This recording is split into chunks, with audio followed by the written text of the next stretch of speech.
We are dreaming in the dark. We are nothing but...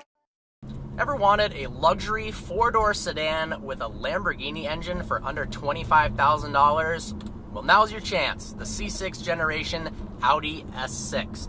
Now the crazy part is, the engine in this is actually technically superior to the first generation Lamborghini Gallardo engine. The first generation Gallardo engine was a 5-liter. Now this has been bored to 5.2, has a different stroke, higher compression ratio, and a few other alterations to lead to higher torque at lower RPMs. Now Audi didn't bless us with a 560 horsepower Audi S6, but this power plant is plenty exotic enough. Makes 435 horsepower, 398 pound-feet of torque. And with the ZF 6-speed transmission, hits 60 in 4.8 seconds, which is quite fast considering it's a full-size luxury sedan weighing at just under 4,500 pounds. It's actually a quite advanced engine, and it has Audi's FSI direct injection system and a 2-stage magnesium variable intake manifold, which is quite fancy too. And also the first thing you notice when you pop the engine compartment is how the hell did they manage to cram that massive V10 into such a small space? Definitely incredible technology. There's no space for extra components at all. Normally you pop the hood and go, oh, there's some room for some extra turbos there. Not this car. Absolutely nothing. And what's incredible is, from an exterior standpoint, it doesn't in any way seem like it would be hiding such an exotic engine beneath it. In most ways, it looks exactly the same as an Audi A6. It's got quad tailpipes, V10 badges on the side, and then it's got 10 LEDs in the front, daytime running lights, one for each cylinder. Audi was marketing the crap out of that. Yes. All over the internet. 10 LEDs, one for each cylinder. It looks kind of cool, but... kind of cheesy. But it's absolutely the definition of a sleeper car. It's a wolf in sheep's clothing. Something that rolls down the street, and to the casual observer, oh, that's a nice Audi. That's a nice Audi sedan. But you wouldn't expect it to have a Lamborghini engine in it. And if you want to spend a little bit more money, you can get custom long tube headers that are equal length and also a custom exhaust that make this car basically sound exactly like a first gen Gallardo. So for 25 grand for the car plus another 5 to 10 grand in exhaust modifications, it sounds exactly like a Lamborghini. It's nuts. And it kind of reminds me of the Mercedes S600s with the V12s, where they put special exhaust on them and they sound like Zondas. Yes, those are insane.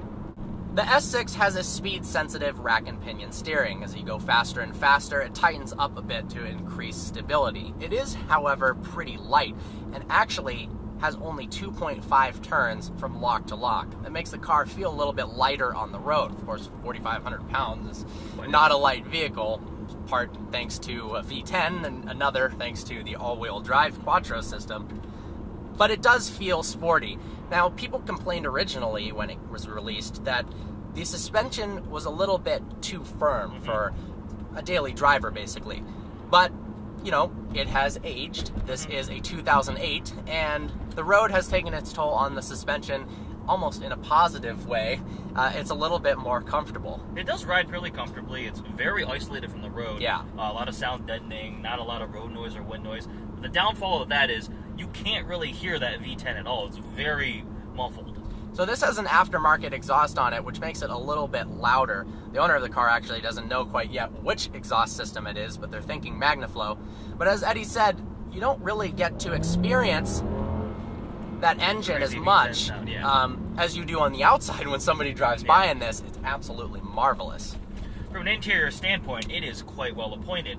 Everything is leather. It has the upgraded seats, sport seats, which actually kind of resemble the R8 seats, which are quite comfortable too. I love the center console, which is covered in just carbon fiber. Got Audi's typical MMI navigation contraption, a lot of buttons. Screen is kind of small. Kind of funny, the center climate control looks like it's lifted directly out of a Lamborghini, which actually just probably means Lamborghini just took a certain Audi. I'm sure. The MMI is a bit confusing, especially compared to modern systems. It's a little bit better than the iDrive of this generation. What I notice is the quality of the leather. Even for a 2008, these seats feel fantastic. They're pretty good, yes. It's really nice. It isn't too worn. They're very supportive and comfortable. It's definitely something that you could happily daily drive and mash the throttle on the freeway. Pretty spacious up front. A lot of legroom, headroom. In the back, less so, but again, it's not an S8, it's an S6, so adequate.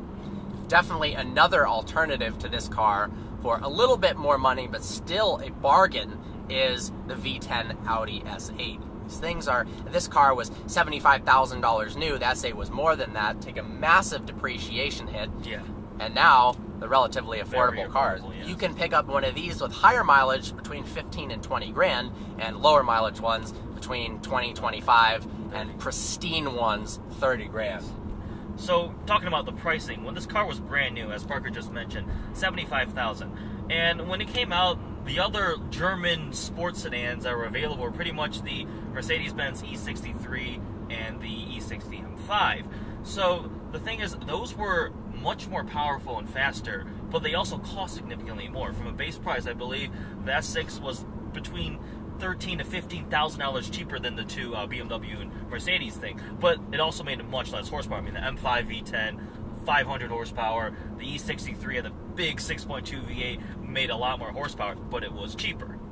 So from a luxury car standpoint, the S6 isn't outdated whatsoever. It still feels very modern, as compared to something like an E39 M5. When you get into something like that, hell, iPods weren't even invented when that car came out, so there was no aux cable, nothing.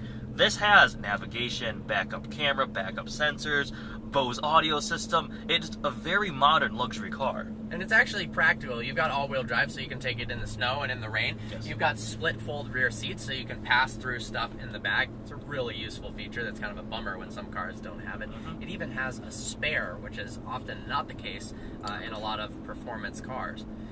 But, yeah, you're not buying a what was once great car that now has been so far surpassed in terms of technological advancements. Mm-hmm. Yes, this car is a 2008, but it really doesn't feel that old to me. It does not feel old at all. And you've got all the incredible positives that depreciation has given you, like a V10 in a car that's pretty affordable. V10 with 4 doors.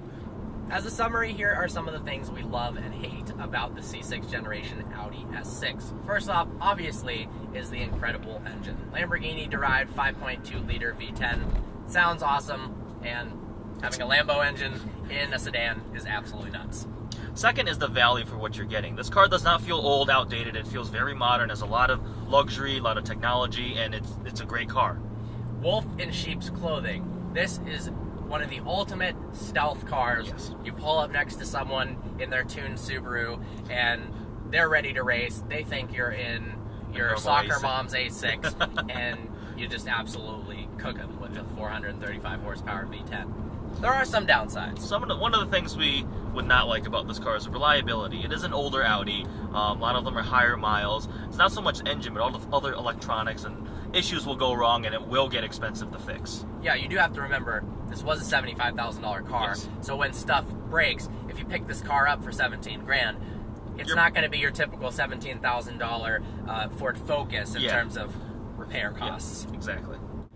Another downside is, if you get a lower mileage S6, it's starting to tread into the same price category as the used E60 M5, certainly 2004 E55 AMGs, and E63s. some E63s, which are much, much faster cars. So if you do care about having a really fast sedan, don't get me wrong, this is quick, but those are definitely the on a kings of the next German. level, low 4 seconds, 0 to 60, above 500 horsepower. Yeah, those are really fast. Handling wise, it's good, but it's not great. If you drive this car back to back with an E60 M5, you're going to be a little bit underwhelmed with the S6. The steering is a bit sloppy, it's looser, it's got a typical Audi feel where it feels like a bigger car, and it's bigger and heavier than the BMW alternative. Obviously there's benefits to that, the all-wheel drive system and whatnot, but if you're looking for something that's got sharp handling, go with the E60 M5 instead. So with that, we really loved the S6. This is one of those ultimate enthusiast cars where it's not all that much money, but it's really cool. Yes. It has kind of a niche buyer's market where someone's looking for an exotic power plant, it's gonna cost you more to maintain, but the owner of this car likely wouldn't care about that because it's worth it to them. It's worth it to have that Lamborghini derived V10 4-door practicality all-wheel drive. This is special. Yeah, if anybody knows anything about cars and they see this, they'll be like, whoa, that is cool, because Audi decided to take a race car V10 and stick it in their practical 4-door sedan. Absolutely. If you found out, if we found out our friend picked up one of these, I'd be excited for them. Even. Really, that's awesome. Really cool. Yep. So make sure to follow JR Garage on YouTube. This is his car. Yep. He's starting a YouTube channel. So help him out. Give him a subscribe, whatnot. Check out his videos. Thanks so much for watching. Like always, please browse our channel and subscribe. Also, we post daily updates on Instagram so you can find out what cars we're reviewing next. Behind the scenes. We've already posted stuff about this S6, so follow us on Vehicle Virgins, @Vehicle Virgins on Instagram. Look forward to seeing you next video.